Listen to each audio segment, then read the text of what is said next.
After crossing the finish line at his final Mercedes race, seven-time world champion Lewis Hamilton thought his biggest surprise was moving to Ferrari. Then his phone buzzed with a message that made his hands shake.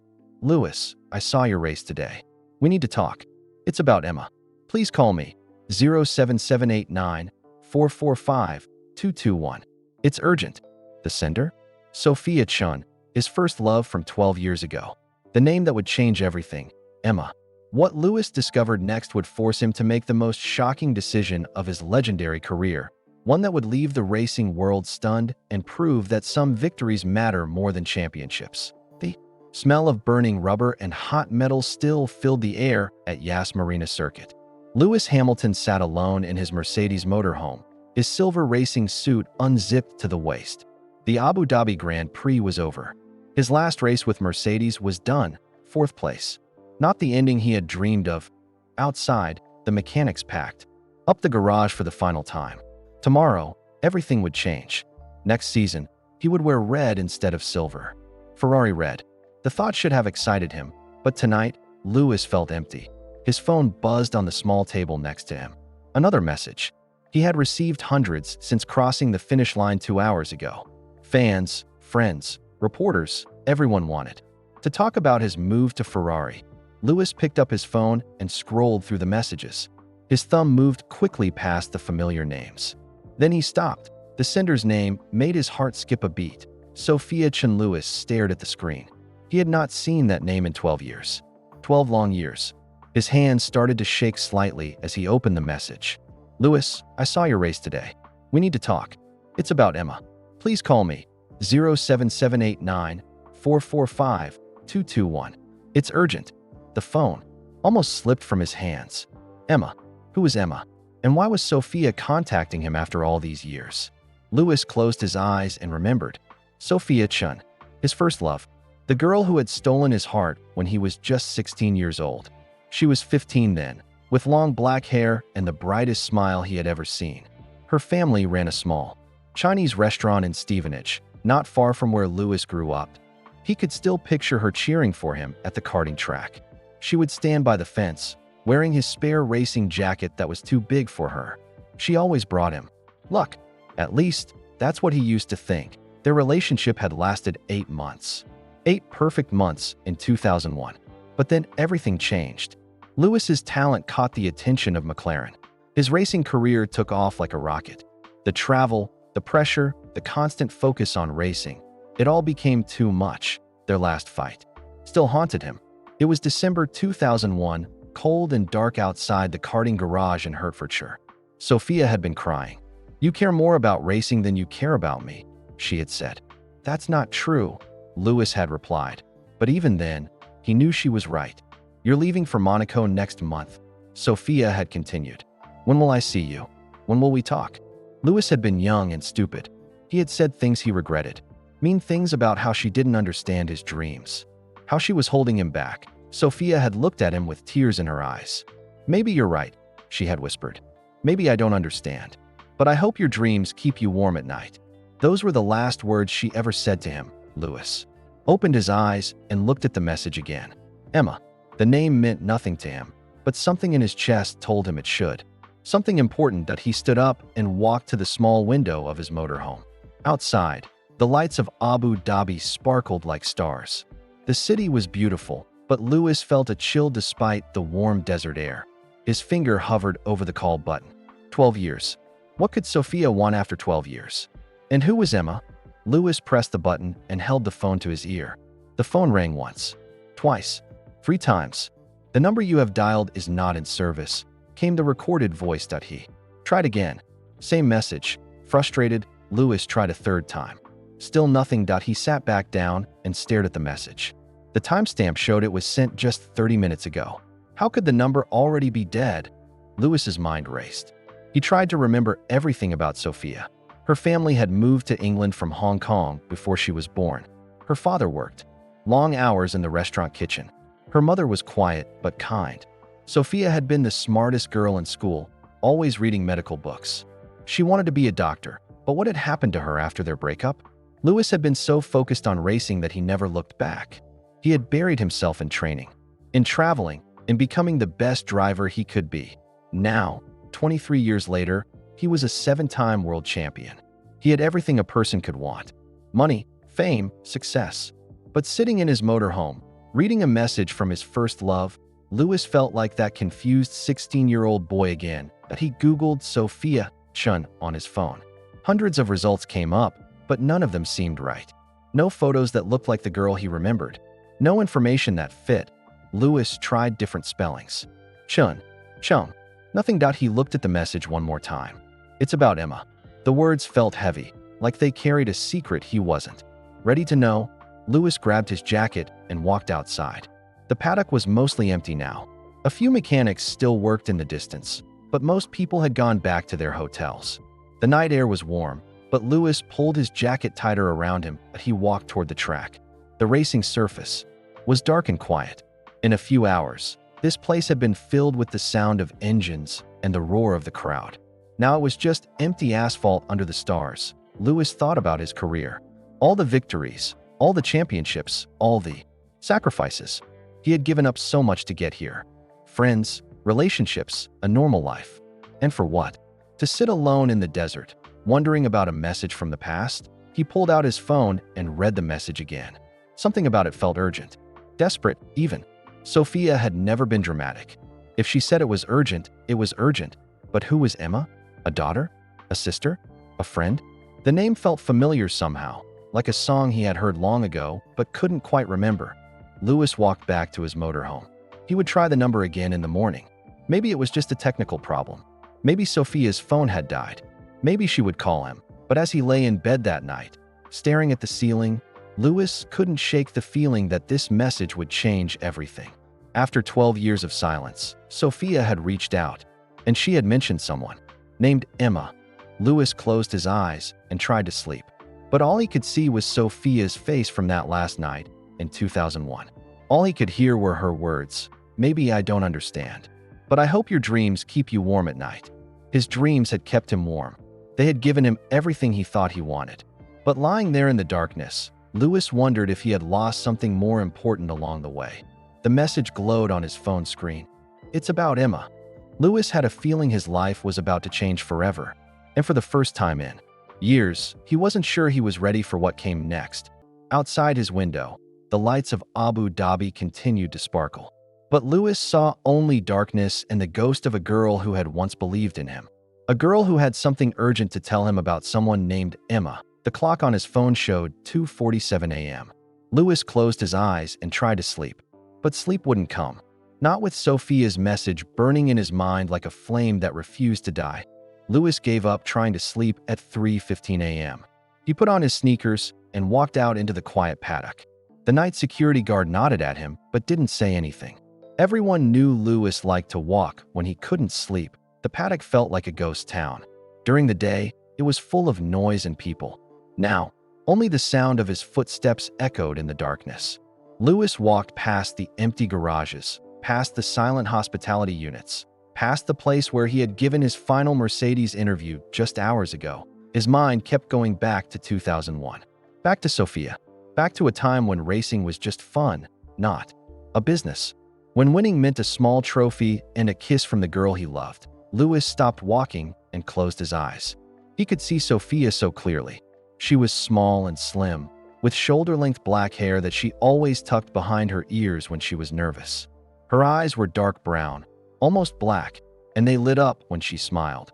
She had been so different from other girls. While they talked about clothes and movies, Sophia read medical books. She wanted to help people. She wanted to save lives.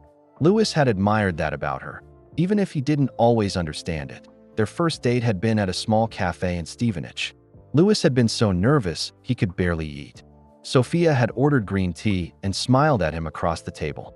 "My parents think you're too young to be serious about racing," she had said. "What do you think?" Lewis had asked. "I think you're going to be famous one day," she had replied. "And I think that scares you." She had been right about both things. Lewis started walking again. He remembered their second date at the cinema. They had watched a romantic movie that Lewis had pretended to enjoy. Afterward, they had walked through the park holding hands. Sophia had been wearing a blue dress and white sneakers. "Do you ever think about what happens if racing doesn't work out?" she had asked. Lewis had laughed. It has to work out. It's all I know how to do. But what if it doesn't? Sophia had pressed. Lewis had stopped walking and looked at her. Then I guess I'll figure something else out. But racing will work out. I promise. Another promise he had kept. Racing had worked out better than he had ever dreamed. But what about the promises he had broken? Lewis found himself at the track again. The racing surface stretched out in front of him, dark and empty. During the race, this place had been alive with speed and danger. Now it was just concrete and paint that he remembered the first time Sophia had come to watch him race. It was at a small karting track in Hertfordshire. She had been so excited, asking questions about everything. How fast did the karts go? Why did Lewis wear a helmet? What did the different flags mean? Lewis had explained everything to her. He had loved seeing the track through her eyes. She made everything seem new and exciting again. That day, Lewis had won his first race with Sophia watching. He had climbed out of the cart and run to the fence where she was standing. She had been cheering and clapping, her face glowing with pride. "You did it," she had shouted over the noise of the other engines. "I told you I would," Lewis had replied, pulling off his helmet. Sophia had leaned over the fence and kissed him. It was their first kiss, and Lewis had felt like he was flying. The trophy had been nice, but Sophia's kiss had been better. Lewis sat down on the pit wall and looked up at the stars. The desert sky was clear, and he could see thousands of tiny lights. Somewhere up there, satellites were sending signals around the world. Messages and photos and videos, all traveling at the speed of light. But some messages took longer to arrive. Some messages waited 12 years. Lewis pulled out his phone and looked at Sophia's message again. The timestamp showed 8:47 p.m. local time. That would have been during the race. Had Sophia been watching him on television? Had she seen him finish fourth and decided to reach out? Or had something else happened? Something involving Emma? Lewis tried to remember if Sophia had ever mentioned anyone named Emma. A friend from school? A cousin? A sister? He couldn't think of anyone that he remembered Sophia's family clearly. Her father, Mr. Chun, had worked in the restaurant kitchen. He was a quiet man who smiled a lot, but didn't speak much English. Her mother, Mrs. Chun, had been more talkative. She had always been polite to Lewis, but he could tell she worried about Sophia dating a boy who was so focused on racing. Sophia had one older brother, David, who was studying engineering at university. Lewis had liked David. He understood about following your dreams, but no Emma. Lewis was sure of it. The memory of their last fight came back to him clearly. It had been December 15th, 2001. Lewis remembered the date because it was exactly 1 week before he was supposed to leave for Monaco to start his McLaren training program. They had met at the karting track after it closed. The place had been cold and dark, with only a few security lights on. Sophia had been crying before Lewis even arrived. "You're really leaving?" she had said. It wasn't a question. "I have to," Lewis had replied. "This is my chance. McLaren doesn't give many people this opportunity." "What about us?" Sophia had asked. "What about our plans?" Lewis had gotten frustrated. At 16, he hadn't understood how to balance love and ambition. "What plans?" "You're going to medical school. I'm going to be a racing driver. We both have things we want to do. I want to do them together," Sophia had said quietly. "That's not how it works," Lewis had replied. And even now, 23 years later, he regretted those words. "You can't just follow me around the world. You have your own life." "I thought I was part of your life," Sophia had said. Lewis had been young and scared and stupid. He had said the words that still haunted him. "You don't understand what it takes to be successful. You don't understand sacrifice." Sophia had looked at him for a long moment. Her eyes had been full of tears, but her voice had been steady. "Maybe you're right. Maybe I don't understand. But I hope your dreams keep you warm at night." Then she had walked away. Lewis had watched her go, telling himself he was doing the right thing. He was choosing his future over a teenage romance. He was being practical, but sitting on the pit wall in Abu Dhabi, Lewis wondered if he had been wrong. He had achieved everything he had dreamed of. 7 world championships. More race wins than anyone in history. Fame and money and success. But he was alone. Lewis stood up and started walking back to his motorhome. The paddock was still quiet, but the sky was starting to get lighter. Dawn was coming. He thought about the message again. "It's about Emma." The words felt heavy with meaning. Important. Urgent. Lewis had learned to trust his instincts over the years. In racing, a split-second feeling could mean the difference between winning and crashing. Right now, his instincts were telling him that Emma was important. More important than he could imagine. Back in his motorhome, Lewis sat at his laptop and tried searching for Sophia again. This time, he tried different approaches. He searched for her parents' restaurant. He searched for her brother David. He searched for her old school. Nothing. It was like the Chun family had disappeared from the internet. Lewis looked at his phone. It was 5:30 a.m.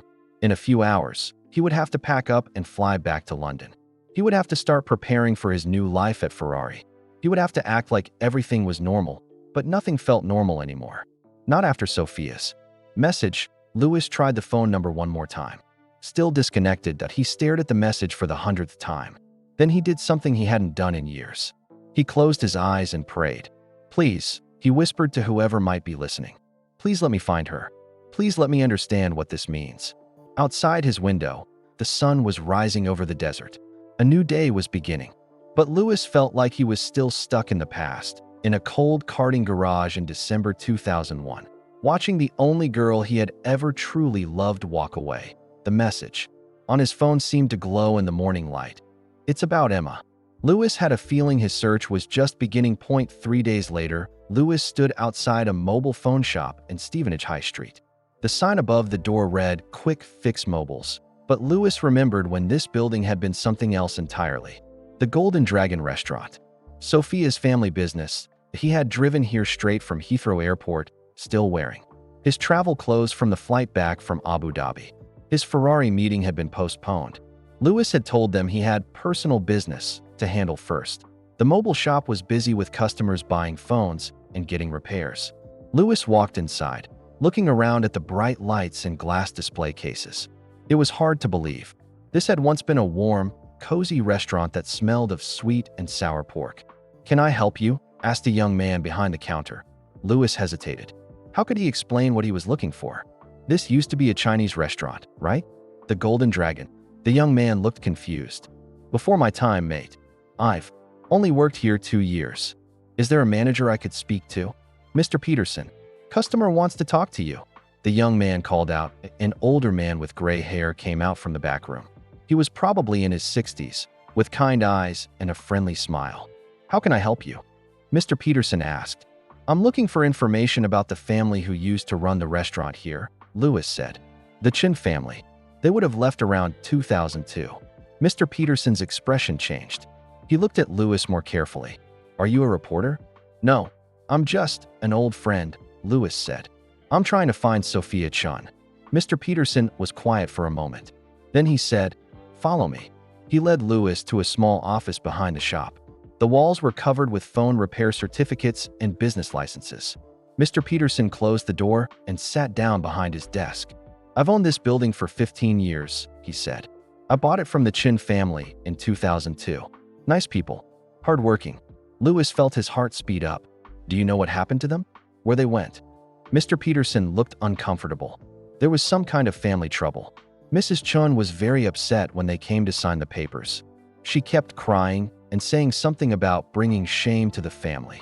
"What kind of trouble?" Lewis asked. "I don't know the details," Mr. Peterson said.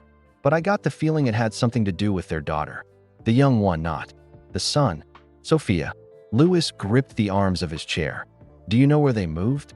"They said they were going back to Hong Kong," Mr. Peterson said. "But that's all I know. I'm sorry." Lewis thanked Mr. Peterson and left the shop. Standing on the street where he used to meet Sophia, Lewis felt lost. Hong Kong was a big place, and that was 22 years ago. They could be anywhere now. Lewis drove to his childhood neighborhood. Many things had changed, but some places looked exactly the same. He parked outside the house where his old friend Marcus Thompson still lived. Marcus answered the door with a big smile.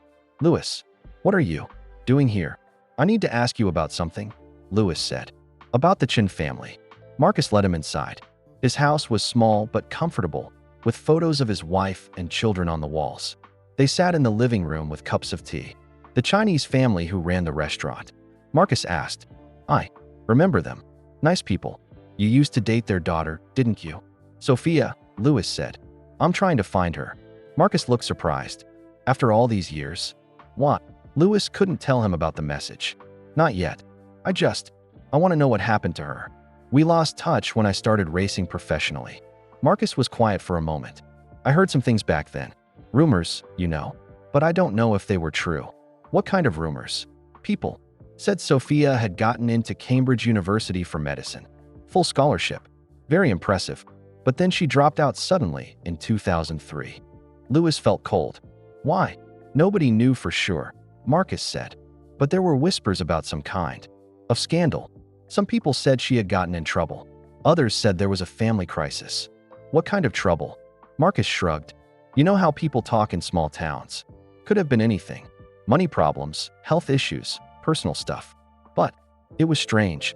One day she was the smartest girl in town, heading to become a doctor. The next day, she was gone. Louis left Marcus's house feeling more confused than ever. He drove around Stevenage for an hour, visiting places where he and Sophia used to go. The park where they had their first real conversation. The cinema where they had seen movies together. The karting track where she had cheered for him. All of these places held memories, but none of them held answers. That evening, Louis sat in his London apartment and made a decision. He opened his laptop and searched for Private Investigator. London. He needed professional help. The first result was a company called Mills Investigation Services. Their website looked professional, and they specialized in finding missing persons. Louis called the number. Mills Investigation Services, this is David Mills speaking. Mr. Mills, I need help finding someone, Louis said. Someone who disappeared. A long time ago. I see. When you say disappeared, do you mean they went missing, or they just lost touch? Lost touch, Louis said. But I've tried to find them online and can't find anything. How long has it been since you last had contact? 12 years, Louis said. There was a pause. That's a long time. People change their names, move countries, start new lives. Sometimes they don't want to be found. The words hit Louis like a punch. But you can try? I can try, David Mills said. But I need to warn you. Finding someone who's been gone that long isn't easy. And it's not cheap. Money isn't a problem, Louis said. All right, when can you come to my office? Louis looked at his watch. It was 8 p.m. Is tomorrow morning too early? 9 a.m. works for me, David Mills said. Bring everything you know about this person. Photos, old addresses, family information, anything that might help. Louis hung up the phone and started gathering information. He found his old photo albums and pulled out pictures of Sophia. There weren't many, but there were a few good ones. Sophia at the karting track, wearing his racing jacket. Sophia at the cinema, smiling at the camera.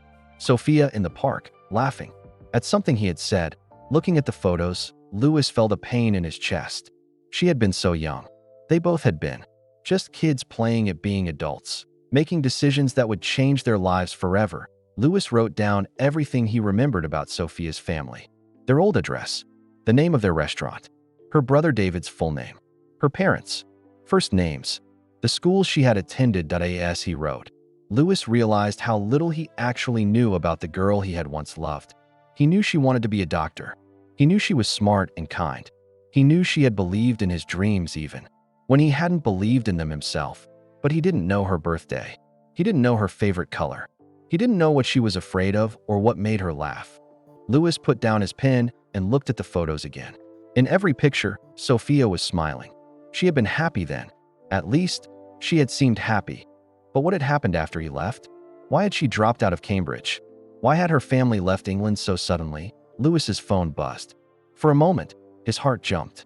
Maybe it was Sophia calling from a different number, but it was just a text from his publicist about the Ferrari announcement. Louis ignored it. He looked at his reflection in the dark window of his apartment. A successful man stared back at him, a man who had everything he had ever wanted. But tonight, he felt like that confused 16-year-old boy again, trying to understand why the girl he loved had walked away. Louis picked up his phone and tried Sophia's number one more time. Still disconnected, but as he put the phone down, another message appeared. From a number he didn't recognize. Stop looking for her. Some secrets are better left buried. A friend. Louis stared at the message. Who was this? How did they know? He was looking for Sophia? And what secrets were they talking about? Louis felt a chill run down his spine. Someone was watching him. Someone who didn't want him to find Sophia. That only made him more determined to find her. David Mills had an office above a coffee shop in central London. Lewis climbed the narrow stairs at exactly 9 a.m., carrying a folder full of photos and information about Sophia. The office was small but neat. Books about investigation lined the walls. Mills himself was a thin man in his 50s with sharp eyes and graying hair. "So you're looking for an old girlfriend?" Mills said after Lewis explained the situation. He didn't seem impressed by Lewis's fame. "Any particular reason?" "Why now?" Lewis showed him Sophia's message on his phone. Mills read it carefully. "Emma," Mills said. "Could be a daughter. Could be a sister. Could be anyone." He looked at Lewis. "Are you prepared for what you might find? Sometimes people disappear because they want to stay disappeared." "I understand," Lewis said. "But I need to know." Mills nodded. "Fair enough. Let me see what you've brought me." Lewis spread the photos and information across Mills's desk. The investigator studied everything carefully, taking notes in a small notebook. "The Chun family left England in 2002, Mills said. "Sold their business quickly. That suggests they were in a hurry." He looked up at Lewis. "Something happened. Something that made them want to leave fast." "My friend Marcus said Sophia dropped out of Cambridge," Lewis said. "Yes, I'll look into that," Mills said. "University records are usually protected, but I have ways of getting information." He picked up one of the photos. "Pretty girl. You were young." "Very young," Lewis agreed. Mills put the photo down. "I should tell you, this kind of search usually takes time. Days, sometimes weeks. And there's no guarantee I'll find anything." "How much will it cost?" Lewis asked. Mills named a price that would have shocked most people. Lewis didn't even blink. "Find her," Lewis said. Lewis left Mills's office and drove home. For the rest of the day, he tried to focus on normal things. He went to the gym. He called his father. He reviewed contracts for Ferrari. But his mind kept going back to that mysterious warning message. Some secrets are better left buried. What secrets? And who had sent the message? That evening, Lewis was having dinner when Mills called. "I've got something," the investigator said. "Can you come to my office tomorrow morning?" "What did you find?" "It's better if we talk in person," Mills said. "Trust me." The next morning, Lewis was back in Mills's office at 9 a.m. sharp. The investigator looked excited. "Your Sophia Chun is a very interesting woman," Mills said. "She's been hiding, but not very well." Mills opened a file on his desk. First, the bad news. Sophia Chun legally changed her name in 2004. She's now Sarah Christie. Lewis felt his heart sink. She changed her name? Yes. And that's not all. She moved to Scotland. Edinburgh, to be specific. Mills pulled out a piece of paper. She works as a nurse at the Royal Hospital for Sick Children. Pediatric Cardiology Unit. Lewis stared at the paper. She became a nurse? But she wanted to be a doctor. Something happened to change her plans, Mills said. Here's where it gets interesting. All her records before 2004 are sealed by court order. What does that mean? It means someone with legal power decided her past needed to be protected, Mills explained. Usually happens in cases involving witness protection, adoption records, or legal settlements. Lewis felt cold. Legal settlements? Mills leaned forward. There's more. Sarah Christie, your Sophia, is married. Has been since 2008. Husband's name is Michael Christie. He's a teacher. The words hit Lewis like a physical blow. Married. After all these years of wondering, Sophia had moved on. She had a new name, a new life, a new husband. Does she have children? Lewis asked quietly. Mills smiled. That's the most interesting part. She has one child, a daughter. Lewis's heart started beating faster. How old? 11 years old, Mills said. Born in 2013. Lewis did the math quickly. 2013. That was 11 years after their breakup. So the child wasn't his. Unless, what's the daughter's name? Lewis asked. Mills looked at his notes. Emma Christie. The room seemed to spin around Lewis. Emma, the name from Sophia's message. Her daughter was named Emma. I need to see them, Lewis said.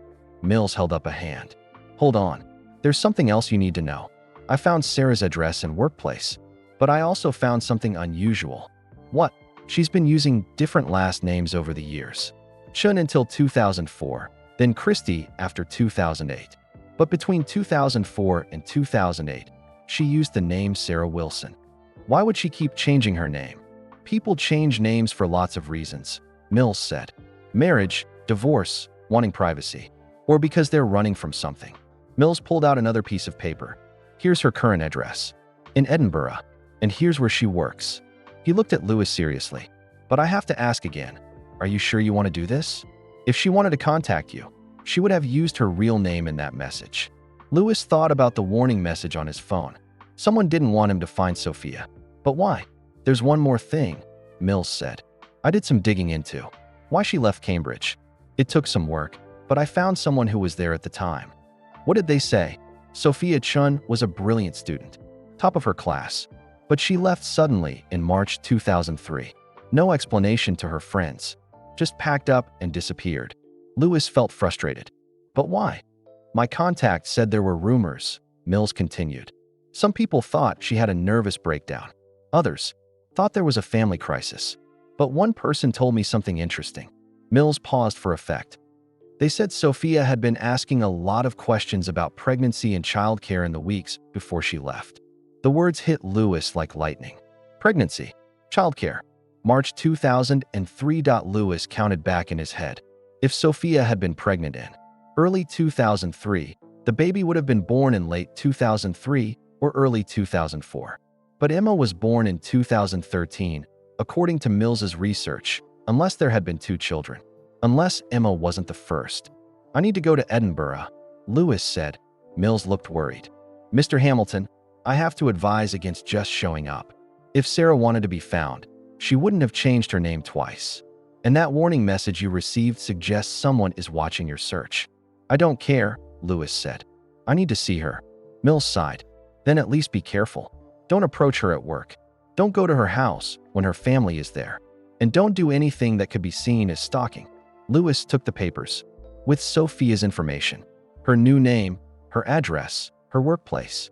After 12 years, he finally had a way to find her. But as he left Mills's office, Lewis felt more confused than ever. Why had Sophia changed her name so many times? Why were her old records sealed? And why had someone warned him to stop looking for her? Most importantly, who was Emma? Was she Sophia's only child? Or had there been another child, one born much earlier? Lewis drove home with his mind racing. That evening, he booked a flight to Edinburgh. He would find Sophia and get answers to his questions. But first, he had to decide what he would say to the woman who had once been the love of his life. The woman who had become someone else entirely. As Lewis packed his bag, his phone buzzed with another message from the unknown number. Last warning. Stay away from Edinburgh. You won't like what you find there. Lewis stared at the message for a long moment. Then he deleted it and finished packing. Someone was trying to scare him away from the truth. That meant the truth was worth finding. Tomorrow, he would fly to Scotland. Tomorrow, he would find Sophia, and tomorrow, he would finally learn who Emma really was. Lewis landed at Edinburgh Airport at 2 p.m. the next day. He rented a car and drove straight to the Royal Hospital for Sick Children. His hands shook slightly as he gripped the steering wheel. The hospital was a large, modern building with lots of glass and steel. Lewis parked across the street and waited. He felt like a spy in a movie, watching and waiting for someone he wasn't supposed to see. At 3:45 p.m., Lewis saw her. Sophia walked out of the hospital's main entrance, wearing blue scrubs and carrying a small backpack. She looked older, of course. Her hair was shorter now, cut in a neat bob that reached her shoulders. She seemed thinner than he remembered, but she still moved with the same grace that Lewis's heart pounded as he watched her. After 12 years, there she was, the girl who had once meant everything to him. She walked to a small blue car in the hospital parking lot. Lewis started his engine and followed her, keeping a safe distance behind. Sophia drove through Edinburgh's narrow streets, past old stone buildings and busy shops. Lewis had never been to Edinburgh before, but he barely noticed the city around him. All he could see was the blue car ahead of him. Sophia stopped at a small house in a quiet neighborhood called Morningside. The house was neat and tidy, with a small garden in front. Lewis parked down the street and watched as Sophia got out of her car. That's when he saw her. A young girl came running out of the house. She had curly brown hair and light brown skin. She was thin and tall for her age, with bright eyes and a big smile. Emma. Lewis felt like he couldn't breathe.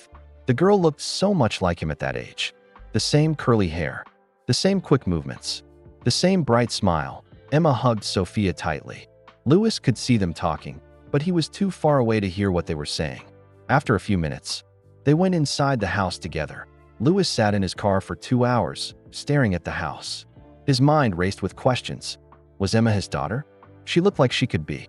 The timing was wrong based on what Mills had found, but maybe Mills had made a mistake. At 6 p.m., a man came home. He was tall and thin, with brown hair and glasses. He carried a bag that looked like it held school papers. This must be Michael. Christy, Sophia's husband. Louis watched the man go into the house. Through the windows, he could see the family having dinner together. They looked happy, normal, like a real family. Louis felt like an outsider looking in on a life that could have been his. He drove back to his hotel and tried to sleep, but his mind wouldn't stop racing. The next morning, he returned to the hospital. This time, Louis didn't just watch. When Sophia's shift ended at 4 p.m., he was waiting for her in the parking lot. Sophia saw him as soon as she walked out of the hospital. She stopped walking and stared at him for a long moment. Her face went pale. "Louis," she said quietly. "Hello, Sophia," Louis replied. His voice sounded strange in his own ears. They stood there looking at each other for what felt like forever. Sophia looked nervous and scared. Louis felt nervous too, but also excited and confused. "How did you find me?" Sophia asked. "Your message," Louis said. "You told me to call you. When the number didn't work, I hired someone to find you." Sophia's eyes flashed with anger.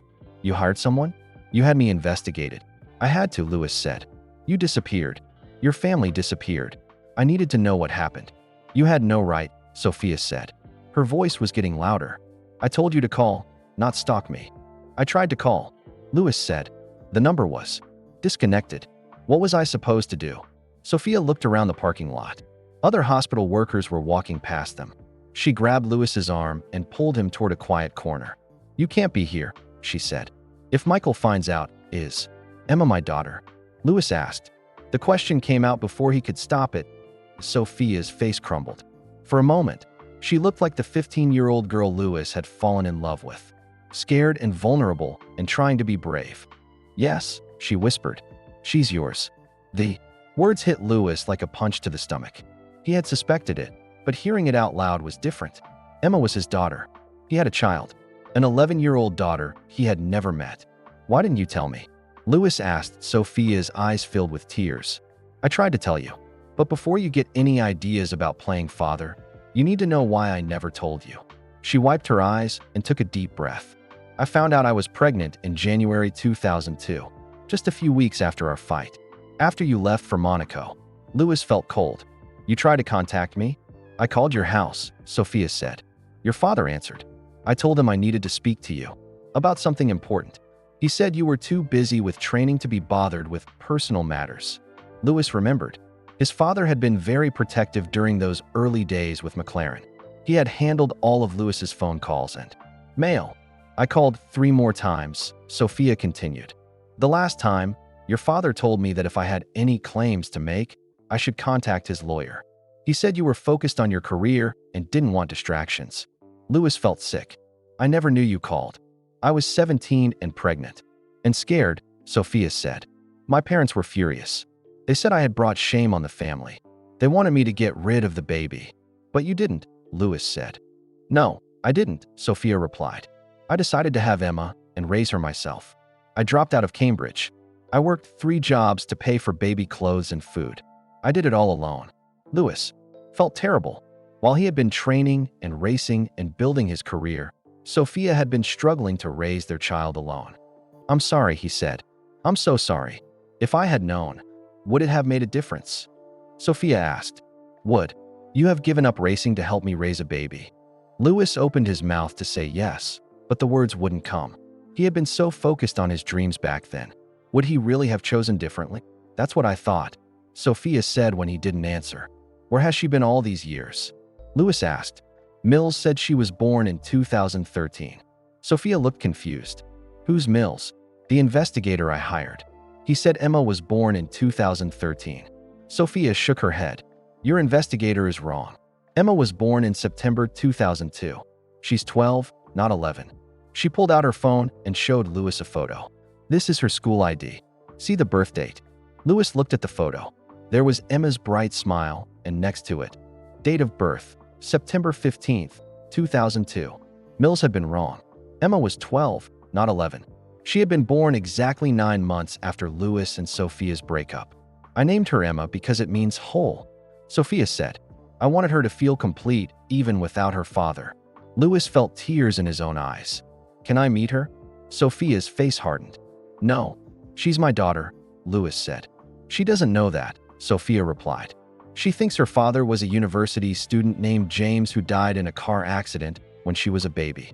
I won't let you walk into her life just to leave again when racing becomes more important. I wouldn't leave, Louis said. You left me, Sophia said quietly. Louis didn't know what to say to that. He had left. He had chosen racing over love, and now he was paying the price. Please, he said, just let me meet her once. Sophia looked at him for a long moment. Why now, Louis? Why after 12 years? Louis thought about the message. You contacted me. You said it was about Emma. You said it was urgent. Sophia's face went pale again. Oh God, she whispered. You don't know. Know what? Sophia sat down on a nearby bench. She looked exhausted. Emma is sick, Louis. Very sick. Louis felt the world stop spinning. Sick how? She has a heart condition, Sophia said. A rare genetic disease called hypertrophic cardiomyopathy. Her heart muscle is too thick. It's getting worse. Louis sat down next to her. Is she going to be okay? Sophia's voice was barely a whisper. She needs a heart transplant. Soon. The doctors say she has maybe 6 months. Louis felt like he was falling. His daughter he had never met, was dying. The doctors say her best chance is a heart from a family member, Sophia continued. That's why I contacted you. I swallowed my pride because my daughter's life depends on it. Louis stared at Sophia. You need me to be tested. To see if I can donate. Yes, Sophia said. I hate asking you. I hate that I need you. But Emma is everything to me. And if there's a chance you could save her life, Louis didn't hesitate. I'll do it. Whatever she needs. Sophia looked surprised. Just like that. She's my daughter, Louis said. I'll do anything to save her. For the first time since they had started talking, Sophia smiled. It was a small, sad smile, but it was real. Thank you, she said. They sat in silence for a moment. Then Louis asked the question that had been burning in his mind. Can I meet her now? Sophia looked at him carefully. If you meet her, there's no going back. You can't just disappear from her life again.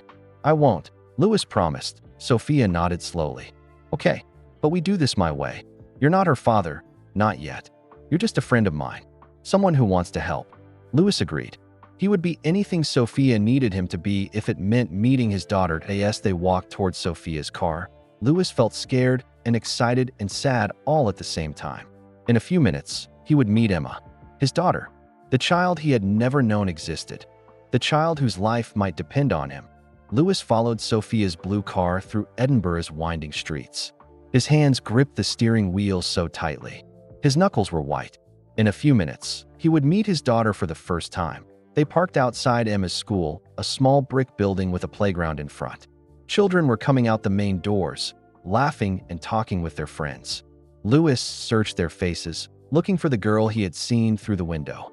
There she is, Sophia said, pointing toward the school entrance. Emma walked out, slowly, carrying a heavy backpack. She looked tired, Louis noticed. Her face was pale, and she moved more carefully than the other children. Emma, Sophia called out. The girl looked up and smiled. When she saw Louis standing next to her mother, her expression became curious. Mom, who's this? Emma asked as she reached them. This is Louis, Sophia said carefully. He's an old friend of mine. He wanted to meet you. Emma looked at Louis with bright, intelligent eyes. She was beautiful, Louis thought. She had Sophia's delicate features, but his curly hair and quick smile. Hello, Emma, Louis said. His voice sounded strange to him. Hello, Emma replied politely. Are you the friend Mom told me about? The one who might be able to help with my heart thing? Louis looked at Sophia in surprise. She had already told Emma about him. Emma knows about her condition, Sophia explained. Quietly, the doctors said it was better to be honest with her. Louis knelt down, so he was at Emma's eye level. Yes, I might be able to help. How are you feeling today? Emma shrugged. Tired. I get tired a lot now, and sometimes my chest hurts. She touched her hand to her heart. Dr. Martinez says my heart is working too hard. Louis felt his own heart break a little. His daughter was sick, and she was talking about it so calmly, like it was normal. Would you like to get some ice cream? Louis asked. I'd like to talk to you and your mom. Emma's face lit up. Can we, Mom? Please. Sophia nodded. Just for a little while. Then we need to get home for your medicine. They walked to a small ice cream shop near the school. Emma chose chocolate chip, Sophia picked vanilla, and Louis got strawberry. They sat at a small table by the window. Emma ate her ice cream slowly, studying Louis with curious eyes. You look familiar, she said suddenly. Have we met before? Louis's heart jumped. I don't think so. What? You just look like someone I've seen before, Emma said. Maybe on TV? Are you famous? Louis looked at Sophia, who nodded slightly. I'm a racing driver, Louis said. I drive cars very fast for a living. Emma's eyes went wide. Like Formula One. Yes, exactly like Formula One. That's so cool, Emma said. I love watching racing. Mom doesn't like it much, but I think it's exciting. She paused to eat some ice cream. What's your last name? Louis hesitated. If he told her his real name, she might recognize him from TV. Hamilton, he said quietly. Emma nearly choked on her ice cream. Hamilton? As in Lewis Hamilton? The Lewis Hamilton. Louis nodded. Oh my God, Emma exclaimed. You're Lewis Hamilton, 7-time world champion. You drive for Mercedes. Well, you used to. Now you're going to Ferrari, right? Louis was amazed. His 12-year-old daughter knew all about his career. You really follow Formula One, he said. I love it, Emma said. I wanted to try go-karting. But she touched her chest again. The doctors said it might be too much for my heart. Louis felt angry. His daughter loved racing, just like him, but her illness was keeping her from trying it. Maybe when you're feeling better, Louis said. Gently. Emma's smile faded a little. Dr. Martinez says I might not get better. Not without the operation. The words hit Louis like a punch. The operation. The heart transplant that might save her life. Sophia reached over and took Emma's hand. Let's not talk about that right now, she said. But Emma continued talking. Mom says you might be able to help. Are you going to give me your heart? The question was so direct, so innocent, that Louis didn't know how to answer. It's not that simple, Sophia said quickly. The doctors need to do tests first, to see if Louis is a good match. What kind of tests? Emma asked. Blood tests, Louis said, and some other medical checks, to make sure my heart would work well in your body. Emma nodded seriously. And if you're a good match, you would give me part of your heart. If I can help you, I will, Louis promised. Emma smiled. That would make us like family, wouldn't it? If I had part of your heart. Louis felt tears in his eyes. She had no idea how right she was. They finished their ice cream and walked back to the cars. Emma hugged Louis goodbye, and he had to fight not to hold her too tightly. Will I see you again? Emma asked. Yes, Louis said. I'm going to stay in Edinburgh for a while. To do those tests. Good, Emma said. I like you. You're nice. And it's so cool that you're Lewis Hamilton. After Emma got in Sophia's car, Louis followed them home. He watched as they went inside the house where Michael was waiting.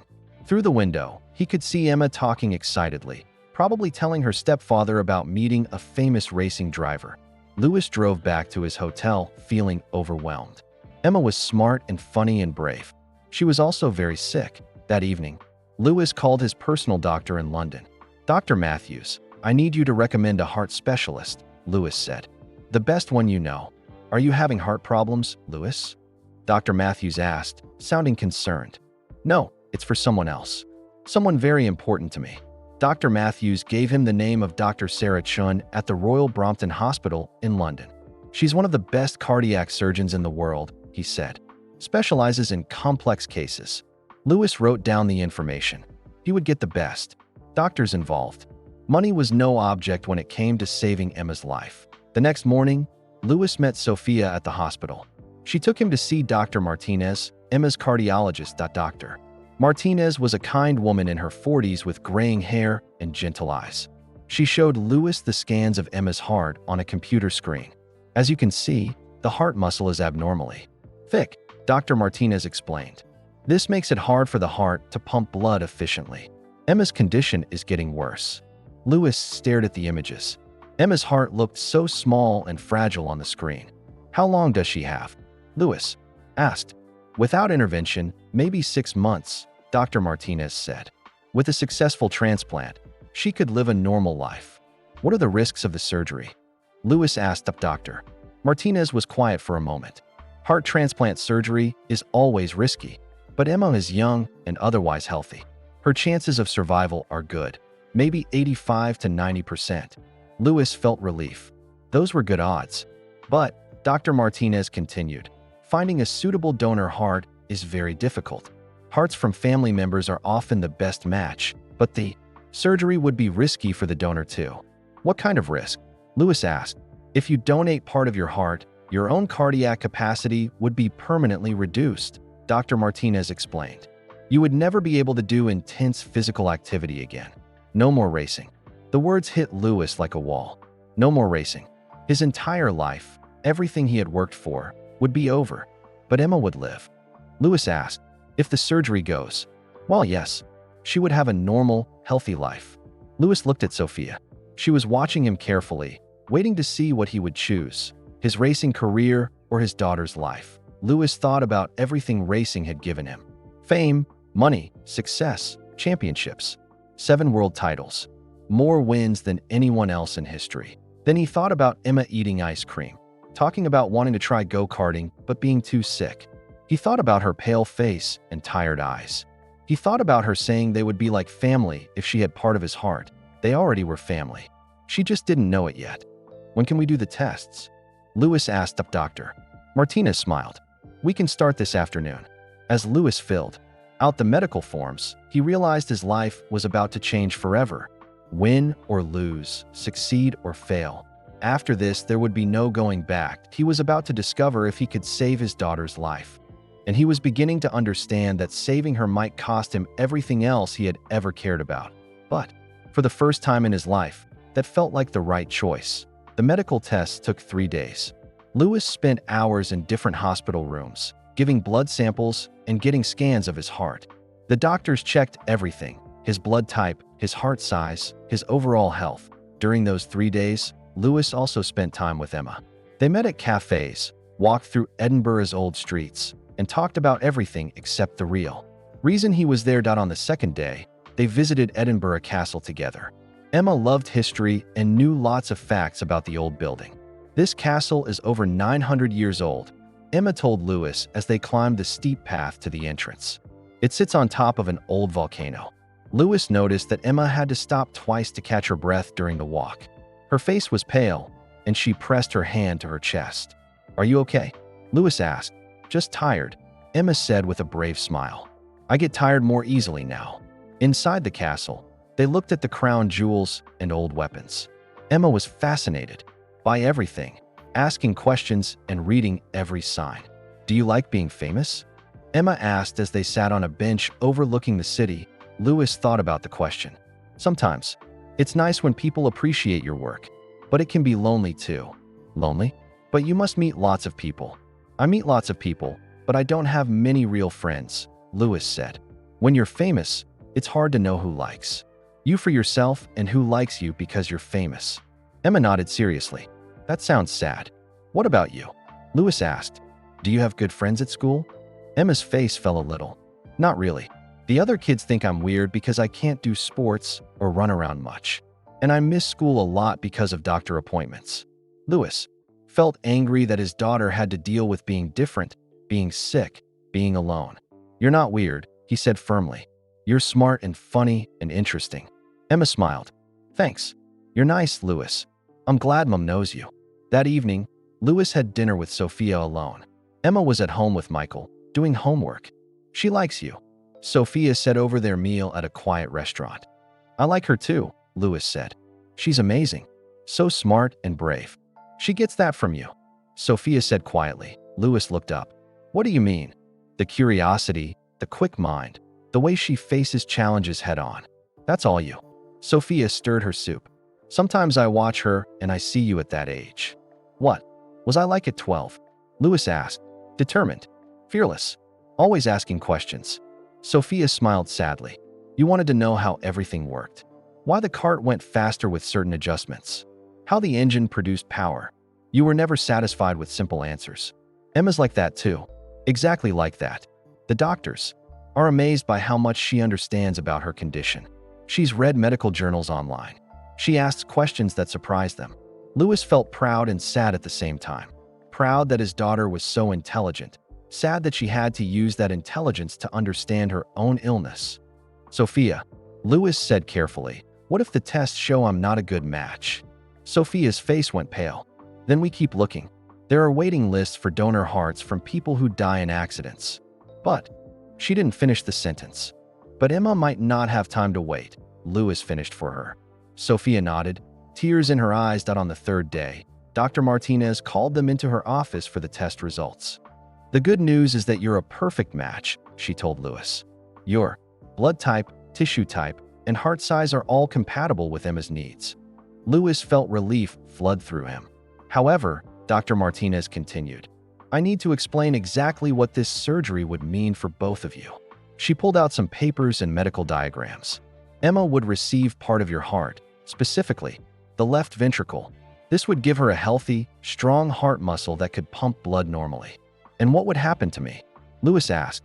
You would keep most of your heart, but your cardiac capacity would be permanently reduced by about 40%. Your heart would work fine for normal activities, but you wouldn't be able to handle the extreme physical demands of professional racing. The words hung in the air like a weight. You mean I could never race again? Lewis asked. Not professionally. No. The G-forces, the stress, the physical demands. Your heart couldn't handle it. Lewis felt like the room was spinning. Never race again. Never feel the thrill of wheel-to-wheel racing. Never compete for another championship. Are there any other options? Lewis asked the doctor. Martinez shook her head. We've explored every possibility. Emma's condition is too advanced for medication alone. She needs a new heart, and waiting for a donor from the general population could take too long. How long does Emma have if we don't do the surgery? Sophia asked. 3 to 6 months. Dr. Martinez said gently. 3 to 6 months. Lewis thought about Emma climbing the castle steps, getting tired and pale. He thought about her brave smile. When she talked about her heart thing, he thought about her dreams of trying go-karting someday. When would we do the surgery? Lewis asked.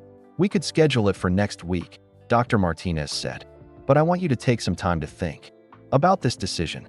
It will change your life completely. That evening, Lewis walked alone through Edinburgh. His phone had been buzzing all day with calls from his team, his sponsors, reporters asking about his Ferrari preparations. He ignored them all. Lewis found himself in a small park near Sophia's house. He sat on a bench and watched children playing on swings and slides. Normal, healthy children who could run and laugh without getting tired. His phone rang. It was his father, Anthony. Lewis, where are you? Anthony asked. Ferrari has been trying to reach you. You missed 3 important meetings. I'm in Scotland, Lewis said. Scotland? What are you doing there? Lewis took a deep breath. Dad, I found Sophia. There was a long silence. Sophia Chun. Yes. And Dad, she has a daughter. My daughter. Another silence, longer this time. Lewis, Anthony said carefully. Are you sure? I'm sure. Her name is Emma. She's 12 years old. And she's sick. Lewis told his father everything. About Emma's heart condition. About the surgery. About what it would mean for his racing career. You can't be serious, Anthony said when Lewis finished. You can't throw away your entire career for a child you just met. She's my daughter, Lewis said. You don't know her. You've never been her father. This woman kept her from you for 12 years, and now she wants something from you. Lewis felt anger rising in his chest. She's dying, Dad. My daughter is dying. And that's tragic, Anthony said. But there are other options. Other doctors. Other treatments. You don't have to sacrifice everything. What if it was me? Lewis asked. What if I was 12 years old and needed a heart transplant to live? What would you do? Anthony was quiet for a moment. That's different. How is it? Different. Because I raised you. I was there for you. This girl, she's a stranger. Lewis felt his heart break a little. His father was wrong. Emma wasn't a stranger. She was his daughter, and she needed him. I'm going to do the surgery, Lewis said. Lewis, think about this rationally. You have a chance to win another championship. With Ferrari, you could race for 5 more years, maybe 10. You could break every record in the sport. Records don't matter if my daughter dies, Lewis said. She's not your daughter. Anthony shouted. Not really. You never chose to be her father. You never had a say in her life. Louis stood up from the bench. You're wrong, Dad. The moment I found out she existed, she became my daughter. And now I have a choice. I can choose to save her life and end your career. Some things are more important than careers. Anthony sighed. I'm flying to Edinburgh. Don't do anything until I get there. It's too late, Dad. I've already decided. Louis hung up the phone and walked back toward his hotel. Tomorrow, he would tell Dr. Martinez to schedule the surgery. He would call Ferrari and withdraw from his contract. He would call the media and announce his retirement. His racing career would be over, but his daughter would live. For the first time since making the decision, Louis felt at peace.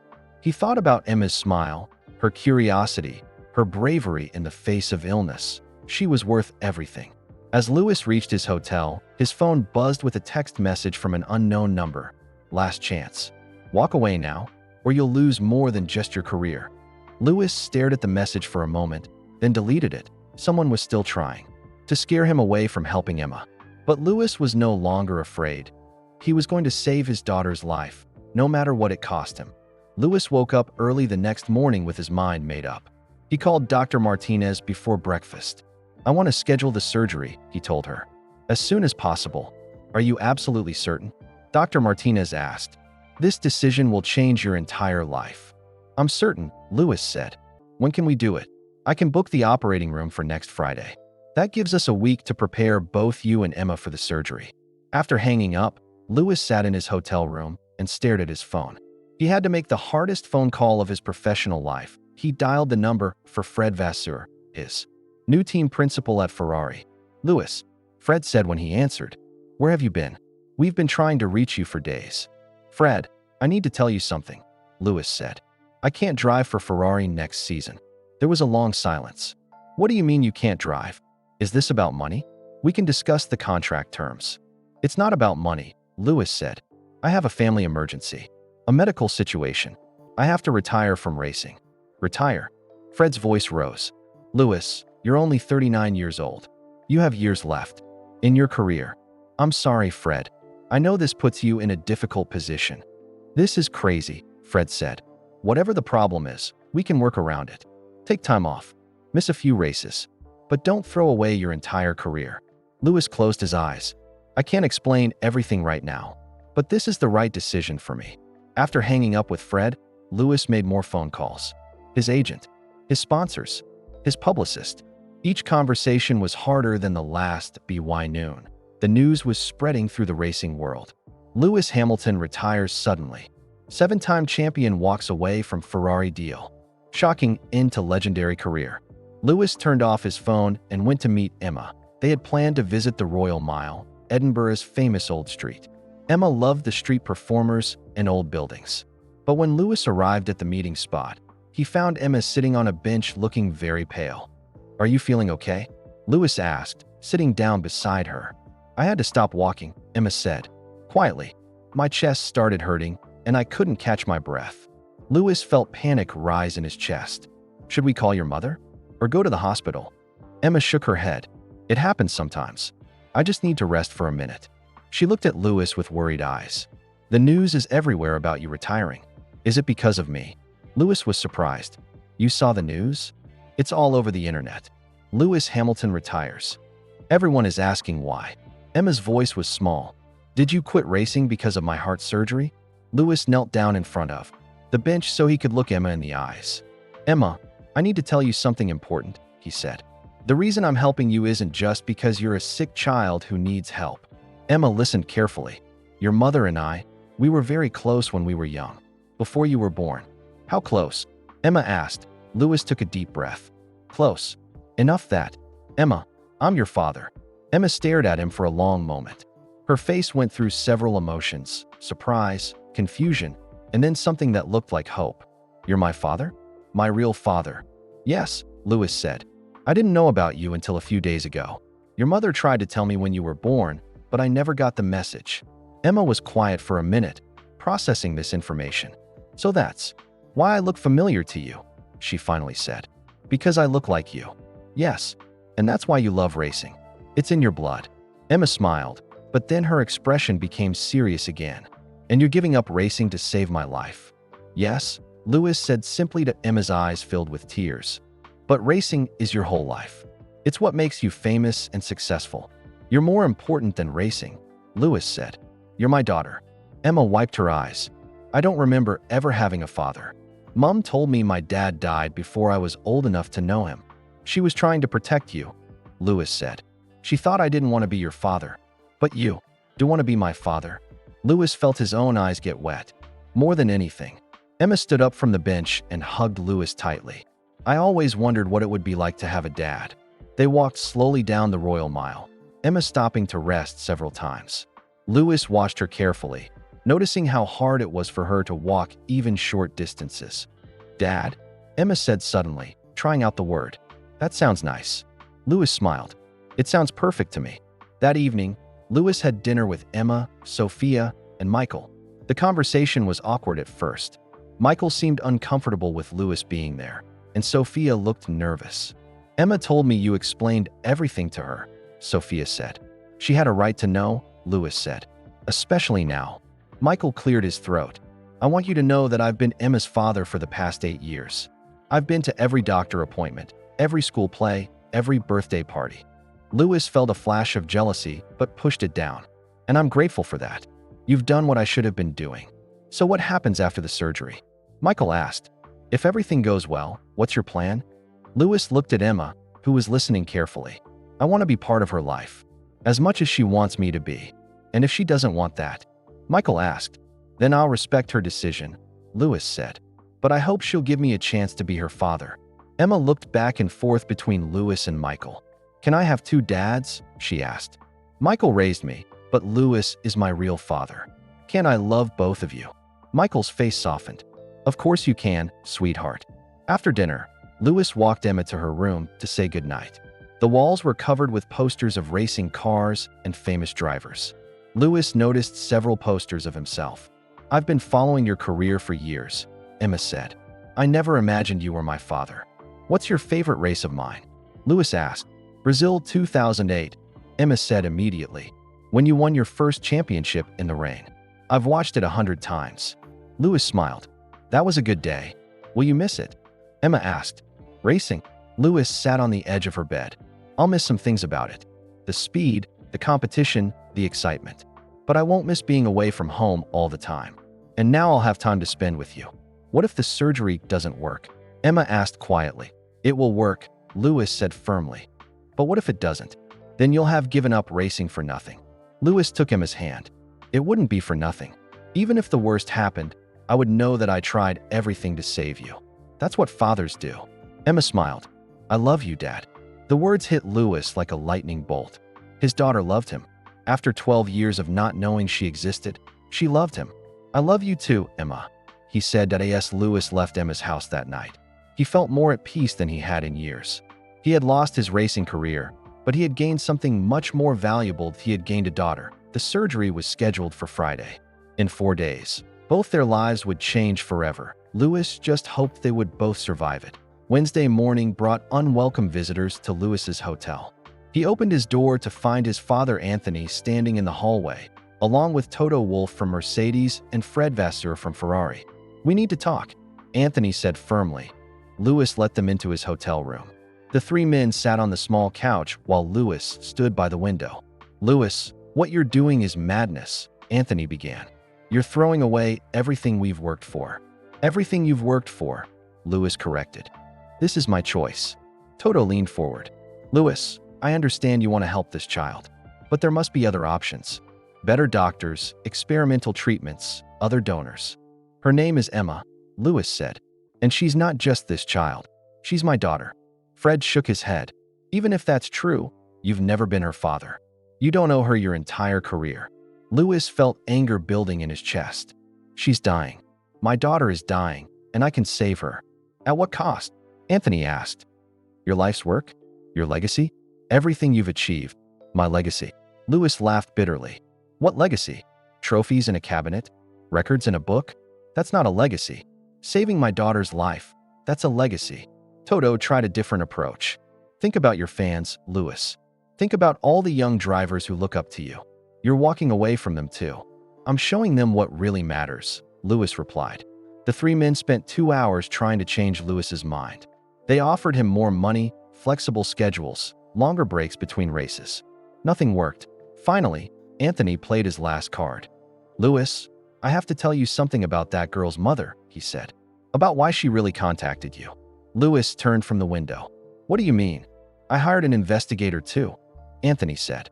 After you told me about the daughter, I wanted to know what we were dealing with. Lewis felt cold.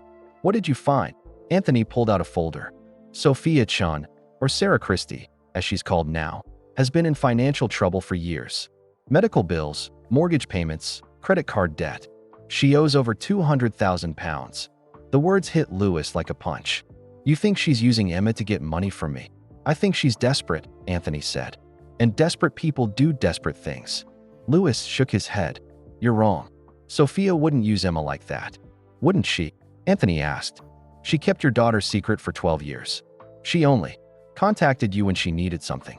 That doesn't sound like love to me. That sounds like desperation. Lewis felt doubt creeping into his mind. Was Anthony right? Was Sophia using Emma's illness to get money from him? But then he remembered Emma's pale face, her tired breathing, her brave smile. Emma's illness was real. Her need for surgery was real. Even if you're right about Sophia, Lewis said, that doesn't change anything. Emma is still sick. She still needs help. But does she need your heart? Toto asked. Or does she just need money for a better doctor? The question hung in the air like smoke. After the three men left, Lewis sat alone in his hotel room, feeling confused and angry. He called David Mills, the investigator he had hired. Mills, I need you to dig deeper into Sophia's finances, Lewis said. I already looked into that, Mills said. She's in debt, but not as much as some people might think. Maybe £50,000, not £200,000. Lewis felt relief. Anthony's investigator had been wrong. But there's something else, Mills continued. Something strange about Emma's medical records. What do you mean? I managed to get a look at her files. The diagnosis is real. She definitely has the heart condition. But the timeline doesn't add up. Lewis felt confused. What timeline? According to the records, Emma was first diagnosed 6 months ago, Mills explained. But I found evidence that she's been seeing heart specialists for over 2 years. Maybe they were just monitoring her. Maybe. Or maybe the condition is worse than anyone is saying. Or better. Lewis hung up feeling more confused than ever. Was Emma sicker than Sophia was telling him? Or was she not as sick as they claimed? That afternoon, Lewis went to the hospital to see Emma. She was having more tests done, preparing for the surgery in 2 days. Emma looked very small lying in the hospital bed with wires attached to her chest. But she smiled when she saw Lewis. Dad, I was hoping you'd come. Lewis sat in the chair next to her bed. How are you feeling? Scared, Emma admitted, but excited too. After the surgery, I'll be able to run and play like other kids. Emma, can I ask you something? Lewis said carefully. How long have you been sick? Emma thought for a moment. I first noticed something was wrong about 2 years ago. I kept getting tired during PE class. Mom took me to lots of doctors. And when did they tell you that you needed surgery? About 6 months ago, Emma said. Dr. Martinez said my heart was getting worse and that medicine wasn't helping anymore. Lewis felt relief. Emma's story matched what Mills had found. Dad, are you having second thoughts? Emma asked, watching his face carefully. No, Lewis said quickly. I just want to make sure we're doing the right thing. Are you worried about giving up racing? Lewis looked at his daughter, really looked at her. Her bright eyes, her brave smile, her thin face that looked so much like his own. No, he said honestly. I'm not worried about racing anymore. That evening, Lewis met Sophia for coffee. He decided to ask her directly about the money. Sophia, my father says you're in serious debt. He thinks you're using Emma's illness to get money from me. Sophia's face went red with anger. How dare he? How dare you? I had to ask, Lewis said. I need to know the truth. The truth is that yes, I have some debt, Sophia said. Medical bills, mostly. But I contacted you because Emma is dying, not because I want your money. How much debt? Lewis asked. About £50,000, Sophia said. Most of it from Emma's medical care over the past 2 years. Lewis nodded. That matched what Mills had found. I'm sorry I asked, Lewis said. My father made it sound much worse. Your father wants to protect your career, Sophia said. I understand that. But my only concern is Emma's life. They sat in silence for a moment. Louis, are you absolutely sure about the surgery? Sophia asked. I know what it means for you. I'm sure, Louis said. But I need to know, is there any chance Emma could get better without it? Sophia shook her head. Dr. Martinez says no. Without surgery, Emma has maybe 3 months left. And with surgery, she could live a normal, healthy life. Louis made his final decision that night. He called Dr. Martinez and confirmed the surgery for Friday morning. He also called a press conference for Thursday, the day before the operation. It was time to tell the world the truth. Louis spent Wednesday night writing his speech. He would tell the world about Emma, about his decision to retire, about what really mattered in life, that he knew the press would be shocked. His fans would be confused. His critics would say he was crazy. But Louis didn't care what anyone else thought anymore. In 2 days, he would save his daughter's life. That was all that mattered. As Louis fell asleep that night, he thought about Emma sleeping in the hospital, preparing for the surgery that would change both their lives forever. He wasn't afraid anymore. He was ready. Thursday morning arrived gray and cloudy. Louis woke up early and put on his best suit. Today, he would tell the world about Emma. The press conference was scheduled for 11 a.m. at a hotel in Edinburgh. By 10:30, the room was packed with reporters from around the world. Camera crews set up their equipment while journalists checked their phones for the latest rumors. Louis walked into the room with Sophia and Emma beside him. The reporters went silent when they saw the young girl. This was not what they had expected. Louis stepped up to the microphone. His hands were steady. His voice was calm. Good morning, he began. I called this press conference to explain my decision to retire from Formula One racing. The room was completely quiet. Cameras flashed as Louis took a breath. 12 years ago, I made a choice that changed my life. I chose racing over love. I chose my career over a relationship with someone very special. Louis looked at Sophia. That person was Sophia Chun. Murmurs started in the crowd of reporters. What I didn't know until last week was that Sophia and I had a daughter together. Her name is Emma, and she's 12 years old. The murmurs became excited whispers. Cameras clicked faster. Louis put his hand on Emma's shoulder. Emma has a serious heart condition. She needs surgery to save her life. The doctors say her best chance is a heart transplant from a family member. A reporter shouted out a question, but Louis held up his hand. I am retiring from racing because I'm going to donate part of my heart to save my daughter's life. The surgery is tomorrow morning. The room exploded. Reporters shouted questions all at once. Camera flashes lit up the room like lightning. Louis waited for the noise to quiet down. I know this is surprising news, but some things are more important than racing. My daughter's life is more important than any championship. A reporter stood up. Mr. Hamilton, this surgery will end your career forever. Do you regret the timing? I regret that I missed the first 12 years of Emma's life, Louis answered. I don't regret choosing to save her now. Another reporter asked, what about your contract with Ferrari? Ferrari will find another driver, Louis said. Emma can't find another father. Emma stepped closer to the microphone. Can I say something? Louis nodded and lowered the microphone for her. My dad is the bravest person I know, Emma said. Her voice was small but clear. He's giving up everything he loves to save my life. That's what real heroes do. The room was silent again. Some of the reporters looked like they might cry. Louis took the microphone back. I won't be taking any more questions today. Emma and I need to prepare for surgery. Thank you. As they left the hotel, reporters followed them outside. Louis heard someone shout, Louis, are you sure about this? He turned around and looked at the cameras. I've never been more sure of anything in my life. That afternoon, Louis and Emma went to the hospital for their final preparations. The surgery was scheduled for 8 a.m. the next morning. Dr. Martinez, explain the procedure one more time. The surgery will take about 6 hours. We'll remove the damaged part of Emma's heart and replace it with healthy tissue from Louis. Will it hurt? Emma asked. You'll be asleep during the surgery, Dr. Martinez said kindly. When you wake up, you'll have some pain, but we have medicine to help with that. Louis squeezed Emma's hand. We'll be brave together.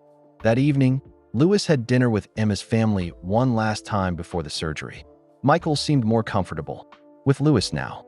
They talked about Emma's favorite foods, her best subjects in school, her dreams for the future. After the surgery, Emma wants to try go-karting, Sophia said. Lewis smiled. I'd love to teach her. Will you be able to? Michael asked. With your heart, I mean. I won't be able to race professionally, Lewis said. But I can still drive. Go-karts. I can still teach Emma everything I know about racing. Emma's eyes lit up. Really? You'll teach me? If you want to learn, Lewis said. I want to learn everything, Emma said. I want to be just like you. Lewis felt his heart swell, with pride and love. You're already better than me, he said. That night, Lewis couldn't sleep. He walked around Edinburgh one more time, thinking about his life. Tomorrow, everything would change. That he thought about his first race win, his first championship, the feeling of crossing the finish line ahead of everyone else. Those had been good moments, but they felt small compared to Emma's smile when she called him Dad. Lewis's phone buzzed with messages all night.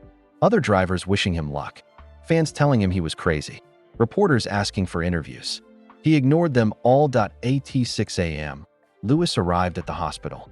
Emma was already there, wearing a hospital gown and looking nervous. Are you scared? She asked Lewis. A little, Lewis admitted. Are you? Yes, but I'm excited too. After today, I'll be healthy again. Anthony Hamilton arrived just before the surgery. He looked older than Lewis remembered, and his eyes were red. I'm sorry, Anthony said to Lewis. I was wrong to try to stop you. You were trying to protect me, Lewis said. I understand. Anthony looked at Emma. Take care of him in there, okay? Emma nodded seriously. I will. At 7:45 a.m., the nurses came to take them to the operating room. Lewis and Emma rode on gurneys side by side down the long hospital hallway. Dad, Emma said as they reached the operating room doors. Yes, thank you for saving my life. Thank you for being my daughter, Lewis replied. The doors opened, and they disappeared into the bright lights of the operating room. In the waiting room, Sophia, Michael, and Anthony sat together. None of them spoke. They just waited and hoped and prayed. 6 hours later, Dr. Martinez came out of the operating room. Her scrubs were sweaty, and she looked tired, but she was smiling. The surgery was successful, she said. Both Lewis and Emma are going to be fine. Sophia started crying. Michael hugged her. Anthony put his head in his hands with relief. Lewis Hamilton had given up his racing career to save his daughter's life. And it had worked. In the recovery room, Lewis woke up first. His chest hurt, but he felt peaceful. He had done it. He had saved Emma. A few hours later, Emma opened her eyes. She looked around the room until she found Lewis in the bed next to her. Dad, did it work? Lewis smiled. It worked. You're going to be healthy now. Emma smiled back. I can feel it. My heart feels different. Stronger. That's because you have part of my heart now, Lewis said. We're connected forever. 2 weeks later, Emma was released from the hospital. She could walk without getting tired. She could run without chest pain. She was healthy for the first time in years. Lewis's recovery took longer. The surgery had been hard on his body, but every day he felt a little better. And every day he spent time with Emma. They started with short walks around Edinburgh, then longer walks. Eventually, they went to a local go-kart track. Emma sat in a kart for the first time in her life. Lewis stood beside the track, watching his daughter discover the joy of racing. She wasn't very fast at first, but she was determined and fearless, just like her father. How did I do? Emma asked after her first session on the track. You did great, Lewis said, but there's a lot more to learn. Will you teach me everything? Lewis looked at his daughter, healthy and happy and full of dreams. We have all the time in the world. For the first time in his life, Lewis Hamilton had found something better than winning races. He had found his daughter. 3 months after the surgery, Emma was stronger than she had ever been. The doctors said her new heart was working perfectly.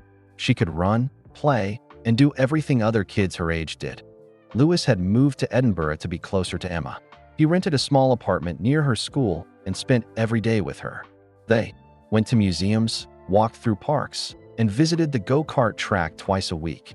Emma was getting better at driving. She had natural talent, just like her father. But more importantly, she was happy and healthy. One evening, as they sat in Lewis's apartment eating dinner, Emma asked a question that surprised him. Dad, can you tell me about my real father? Lewis nearly choked on his food. What do you mean? I am your real father. Emma looked confused.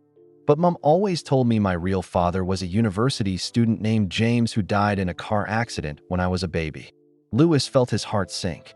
He had assumed Sophia had told Emma the truth about her parentage after the surgery. But apparently, Emma still believed the old story. "Emma," Louis said carefully, "what exactly did your mother tell you about me?" "She said you were her old friend who wanted to help with my heart surgery," Emma said, "and that you were so kind. You decided to be like a father to me after the surgery." Louis stared at his daughter. For 3 months, she had been calling him Dad and spending time with him, but she still thought her real father was dead. "Emma, we need to talk to your mother," Louis said. That evening, Louis, Emma, and Sophia sat in Sophia's living room. Michael was at a school meeting, so it was just the three of them. "Sophia, Emma still thinks her father was someone named James who died." Louis said that Sophia's face went pale. I haven't known how to tell her the truth." Emma looked back and forth between them. "What truth?" Louis took a deep breath. "Emma, there was no university student named James. I am your real father, your biological father." Emma stared at him. "What do you mean?" "I mean that you are my daughter," Louis said gently. "I'm not just helping you because I'm kind. I'm helping you because I'm your dad. Your real dad." Emma's face went through several emotions: confusion, surprise, and then anger. "You mean I could have had a father all these years?" she asked, her voice getting louder. "You could have taught me to race? We could have been a family." Louis felt terrible. "I didn't know you existed, Emma. If I had known." Emma turned to Sophia. "And you?" she said, her eyes filling with tears. "You told me my father was dead. You made me think I was alone." "Emma, I was trying to protect you," Sophia said. "Protect me from what?" Emma shouted. "From having a father? From knowing where I came from." Emma stood up and faced both adults. "You stole my childhood with my father," she told Sophia. "And you," she said to Louis. "You were too busy being famous to find me." Louis felt like his heart was breaking. "Emma, I'm sorry. If I had known about you, I would have been there. I would have been the best father I could be. But you didn't know," Emma said, tears streaming down her face. "Because you left my mother and never looked back." The words hit Louis hard because they were true. He had left Sophia and focused only on his racing career. "You're right," Louis said quietly. "I did leave. I chose racing over your mother, and I've regretted it every day since I found out about you." Emma wiped her eyes.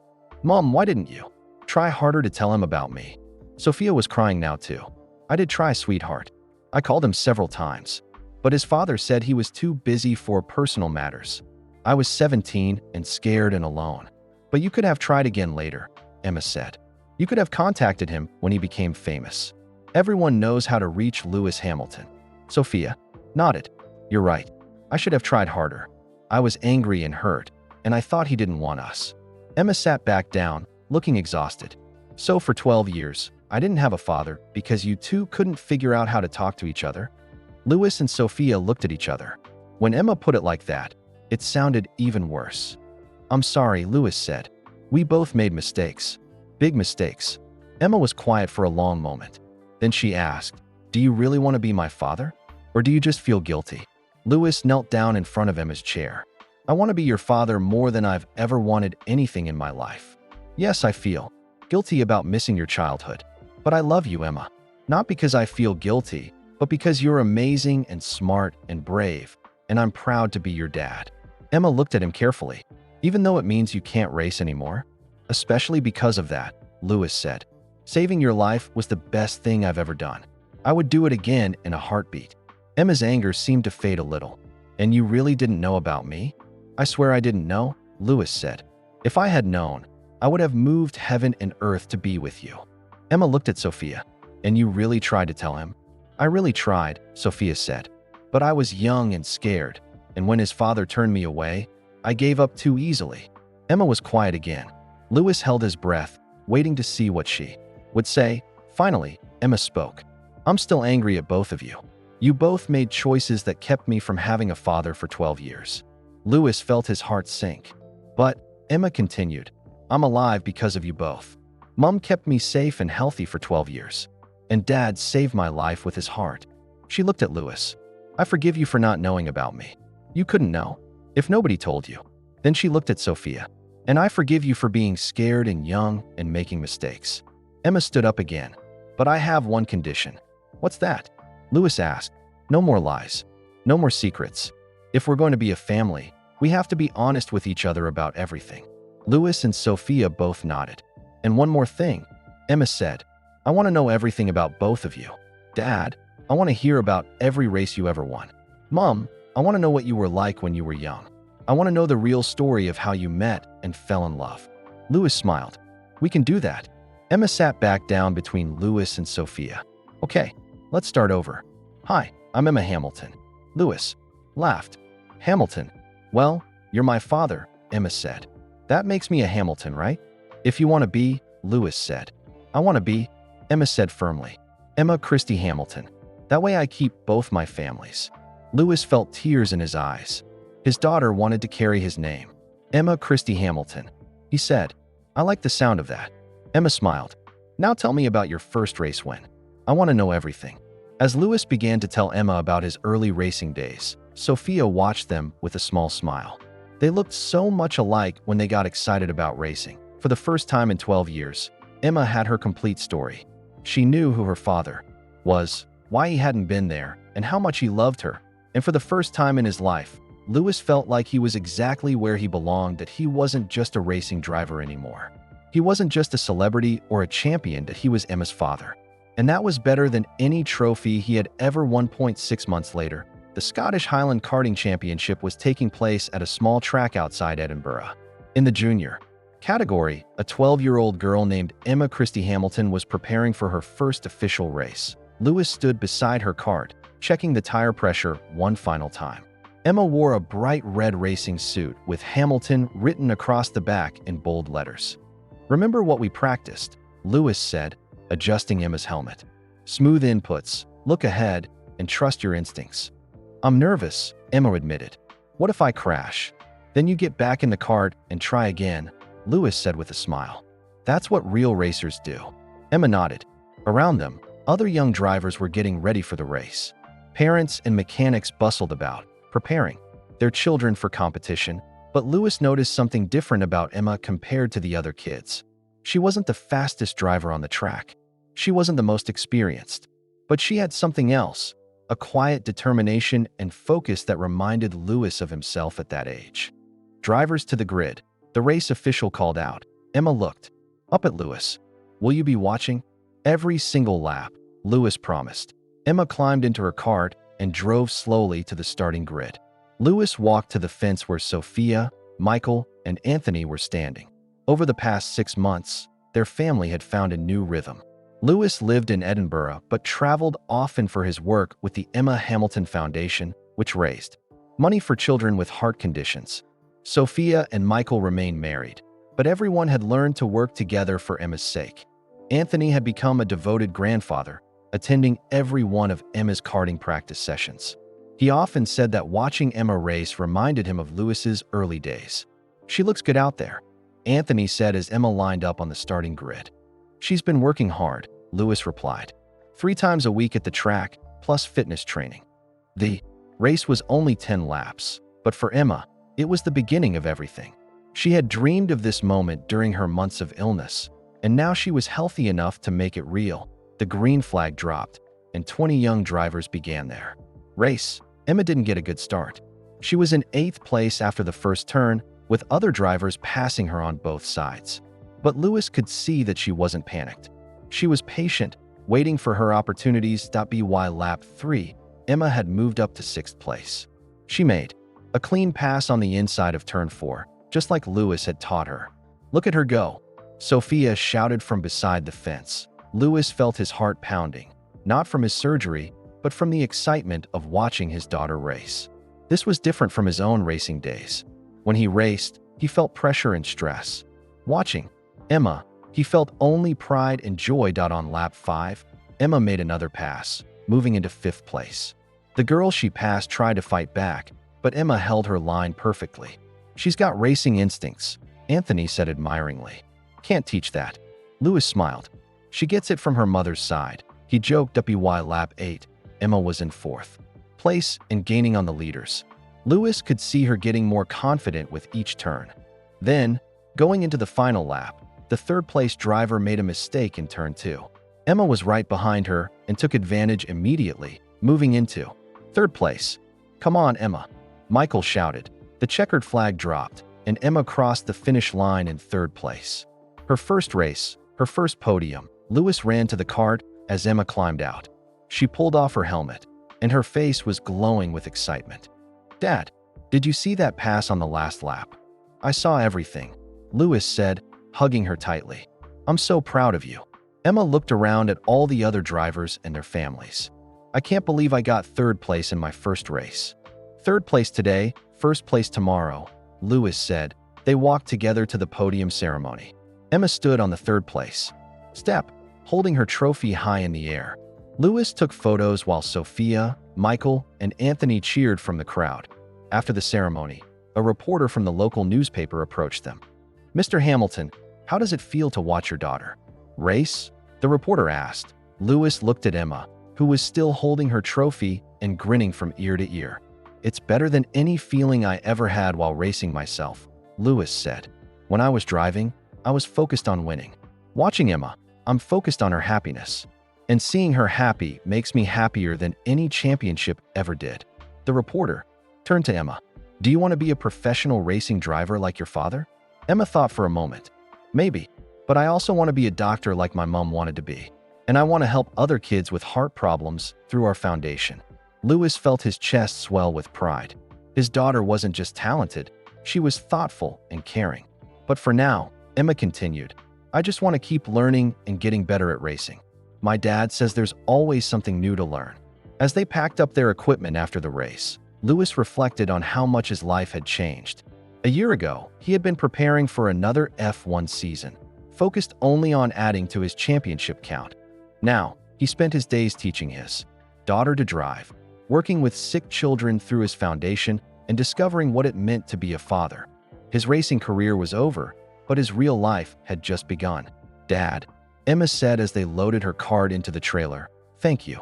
"For what?" "For giving up racing to save my life. For teaching me to drive.